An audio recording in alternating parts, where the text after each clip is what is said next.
Only aid that is on the list can make it through. There's up to 400,000 people trapped on the inside. These people are living under siege, and by that we mean there are serious shortages of medical assistance, of food. Food insecurity is very high. There are families who can't reach the areas where they can procure food.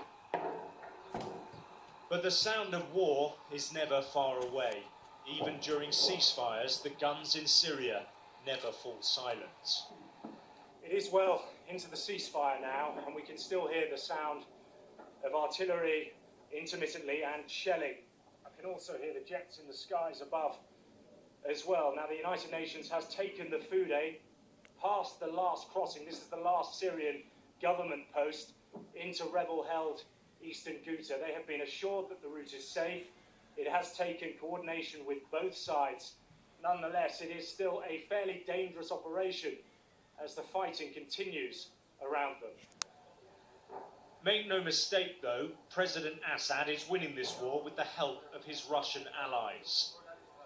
At the front, soldiers pose, giving us the victory sign. Eastern Ghouta is the last rebel stronghold around the capital, and they are confident it will fall soon. The Syrian leader says terrorist groups will continue to be targeted. They are not included in any ceasefire. Government officials took us into the old city of Damascus to show us why. They wanted us to see that rebels are firing into civilian areas. Coming in, yes. He bombed. Mohammed shows me the damage to his roof.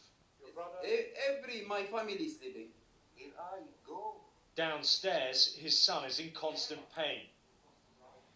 He lost his left eye when the mortar struck. There is no escaping the war, even amidst the humdrum of daily life.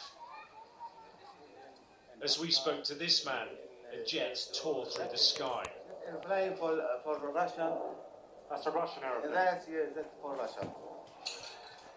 And in the communities and markets surrounding Eastern Ghouta, we found only strong support for President Assad. What do you think is happening in Ghouta now? War. Just two. Between government and bad people. Bad people in Ghouta. Yeah. What about the civilians in Ghouta? Civilian they can come to here. They can come in? They can come to here. You think? Yeah. It may be weeks, it may be months, but Eastern Ghouta, like Aleppo, will fall. But whilst the fighting continues, the United Nations says more aid must get through. Alex Rossi, Sky News, on the outskirts of Eastern Ghouta. Well, in Eastern Ghouta now is White Helmet's spokesperson Firas Abdullah. Very good to hear from you, Firas. Has the aid reached where you are in Eastern Ghouta? Actually, the aid convoy which entered Eastern Ghouta yesterday is supposed to bring foodstuff, medical stuff, first aid, in addition to some medication and drugs for dialysis and insulin. That convoy was stopped over 3 hours on Assad checkpoints in the Wafidin crossing, the crossing of Douma city. The regime forces took all medical stuff from some trucks and prevented any medical stuff to enter Eastern Ghouta. What were entered are only some food stuff. 9 trucks were full, while Russian side gave an order to the convoy to get out of the area. The convoy turned and returned Damascus without continuing empty all the trucks. So they just leave Eastern Ghouta without empty all the trucks, and because of the shelling was on Eastern Ghouta while they were empty their trucks. So the United Nations were here while the bombing was on, and the warplanes, and they could hear the warplanes flying in the sky of Eastern Ghouta. Indeed, we saw that from our report. But what has got through, how big a difference will it make, given that this area has been cut off for so long?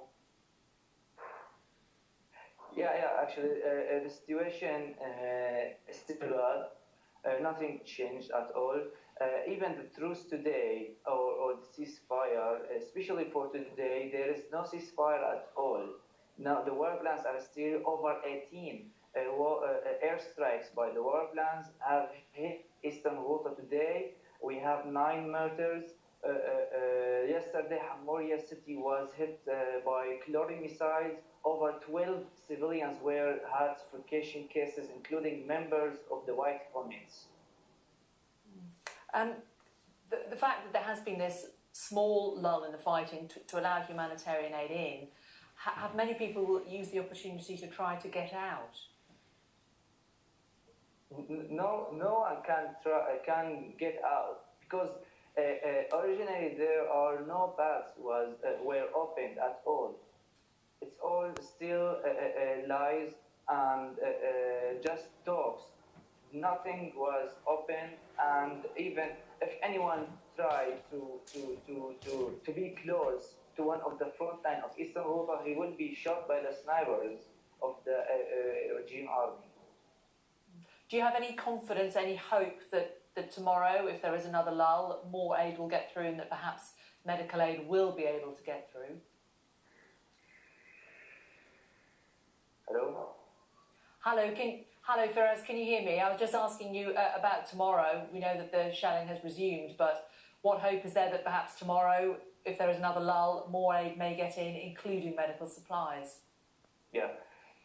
Actually, even if they enter every day aid convoy, that will be not enough at all, because here we are 400,000 civilians besieged, and